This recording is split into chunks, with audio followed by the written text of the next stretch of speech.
Revanth bail అనంతరం ఆయన భార్య మాట్లాడుతున్నారు. ఆవిడేమంటున్నారో ఒకసారి చూద్దాం. బాధపడింది అంటే అరేంజ్మెంట్స్లో దీంట్లో మామూలుగా పాల్గొనలేదని. బట్ ఆ ఒక్క రోజు కన్నా బెయిల్ రావడం హ్యాపీగా ఉంది. ఇవాళ ఇంకా ఇప్పటి నుంచి కలిసి ఉంటారు కాబట్టి చాలా హ్యాపీగా ఉంది. కేసుల పరిణామం ఎట్లా ఉండబోతుంది? ఏదైనా ఫేస్ చేస్తామని. ఇంకా రేవంత్ గారు బయటకు వస్తే ఆయన తోడు ఉంటుంది కాబట్టి ఇంకా మాకు ఫేస్ చేయడం ఈజీ ఉంటుంది. ఇన్ని రోజులు ఏంటంటే మాకు ఇవన్నీ కొత్త, నేర్చుకొని చేయాల్సి వచ్చింది. ఈ క్రమంలో ఫ్రెండ్స్ చాలామంది అన్ని రకాలుగా మాకు సపోర్ట్ ఇచ్చారు, లీగల్గా కానీ ఏ రకంగా ఎవరు అడ్వైస్ ఇవ్వగలిగిన వాళ్ళ అడ్వైస్ ఏ రకంగా అయినా అందరు చేశారు. ఇంకా ముందు ఏదైనా ఫేస్ చేయడానికి ఆపరేషన్ బ్లూ స్టార్ అని రకరకాలుగా ముందుగానే మెసేజ్లు వచ్చినాయి. అలాంటిది ఎప్పుడు ఏదో ఆపరేషన్ బ్లూ స్టార్ ఇట్లాంటివి ఏమున్నా కానీ పొలిటికల్గానే ఫేస్ చేయాలని అనుకున్నాం. పొలిటికల్గానే మాకు ఇబ్బందులు వస్తాయి అనుకున్నాం కానీ ఇట్లా పర్సనల్ లెవెల్కి వస్తుందని ఊహించలేదు. బట్ ఏదైనా ఫేస్ చేయడానికి రేవంత్ గారు రెడీగా ఉన్నప్పుడు మా సపోర్ట్ ఫుల్గా ఉంటుంది. మీరు కూడా బలమైనటువంటి రాజకీయ కుటుంబం నుంచి వచ్చారు. ఇటువంటి పరిస్థితి ఎప్పుడు కూడా మీరు ఫేస్ చేయాలి. ఫస్ట్ టైం ఈ తరహా సంఘటనలు ఫేస్ చేస్తారు. ఏమనిపిస్తుంది దీని మీద? దెబ్బలు తగిలినప్పుడే మనిషి రాటు తేలుతాడు అనిపిస్తుంది. నాకే తెలియదు, అంటే నేను ఇంత ధైర్యంగా నిలబడతానని నేను అనుకోలేదు. నా వరకు నేను అనుకున్నది రేవంత్ గారిని నేను ఇంకా స్ట్రెంగ్తన్ చేయకపోయినా ఆయన వీక్ చేయకూడదని నేను అనుకున్నాను. అలాగే ఉన్నాను. సో పర్వాలేదు. ఈ కేసులో మానసికంగా ఇబ్బంది పెట్టగలిగారు. కొంత ఇబ్బంది లేదని మనం చెప్తే అది అబద్ధం అవుతుంది. ఇబ్బంది అనేది మానసికంగా మనిషి దూరంగా ఉన్నప్పుడు ఎప్పుడు 23 ఏళ్ళ పెళ్లి తర్వాత మా వైవాహిక జీవితంలో ఎప్పుడు మేము ఇన్ని రోజులు దూరంగా ఉన్నది లేదు.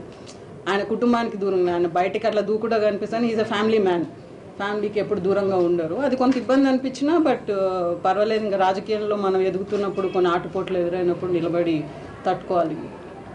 రేవంత్ రాజీనామా చేస్తారని కూడా రకరకాలుగా వాదనలు వినిపిస్తున్నాయి. అలాంటిది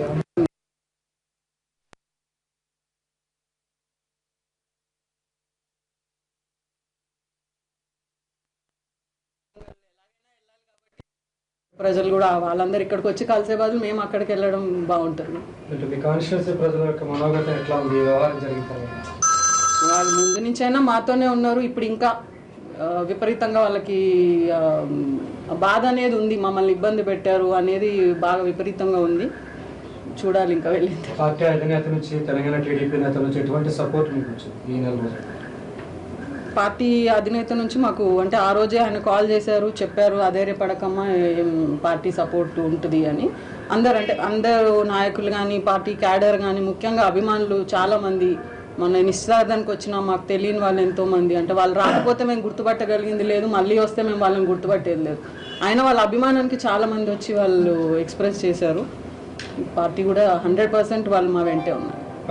రేవంత్ రెడ్డి అభిమానులు కానీ కార్యకర్తలు కానీ చేసే అప్పీల్ ఏంటి ఈ వ్యవహారం?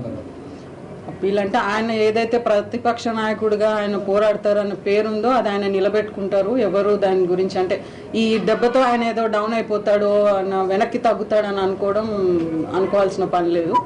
ఆయన ఎప్పట్లాగానే ప్రజా సమస్యల మీద పోరాటం చేస్తారు. వాళ్ళ సపోర్ట్ కూడా మేము ఇంతకు ముందు ఎలా ఉందో ఇక ముందు కూడా అదే ఎక్స్పెక్ట్ చేస్తున్నాం. వాళ్ళ ముఖ్యమంత్రి అభ్యర్థిగా ఎదుగుతున్నాడు కాబట్టి రకమైన కుట్ర జరిగింది అనేది పార్టీ నాయకులు కానీ కార్యకర్తలు కానీ అభిప్రాయపడుతుంది. అదే ఉద్దేశంతో ఉన్నారు, లేదంటే పర్సనల్ గా ఇబ్బంది పెట్టాలి ఇతను ఎదగకుండా లేదా? కారణాలు ఏవైనా ఉండొచ్చు అండి. కారణాలు అంటే మనం చెప్పలేము అది కారణం ఏదే అని. బట్ వచ్చింది ఒక సమస్య, దాన్ని ఎలా ఫేస్ చేస్తాం అనేది మనకి ఇంపార్టెంట్.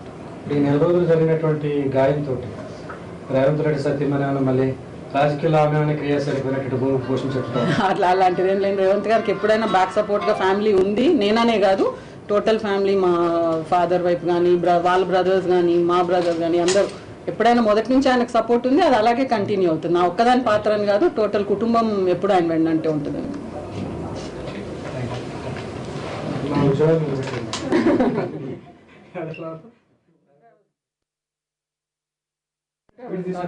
ఎట్లా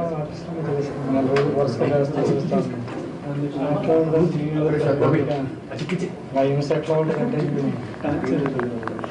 ఇంతకాలం చేసి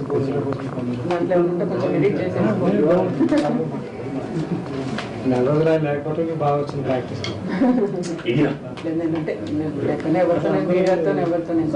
అందరూ అడుగుతున్నారు కదా మీరు రావాలని.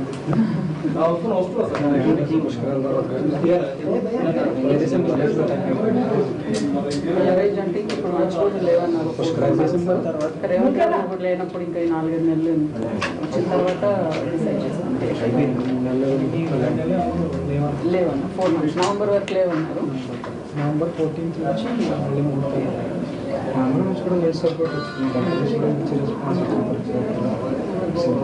అన్ని చోట్ల ఉన్నారు అభిమానులు. ఇప్పుడు వచ్చేది కదా, కర్నూలు నుంచి ఒక అబ్బాయి వచ్చేది మాకు. చేతులు కాళ్ళు కూడా సరిగ్గా లేదు. అవును, బయట అడుగుతున్న లోపల అన్నట్లు ఇక మాకు కూడా తెలియదు ఇంత అభిమానం ఉందని. అంటే జనరల్గా వాళ్ళ మనసులో ఉంటుంది, బయటకు చెప్పే అవకాశం రాదు కదా. ఇప్పుడు సిచ్యువేషన్ వచ్చింది కాబట్టి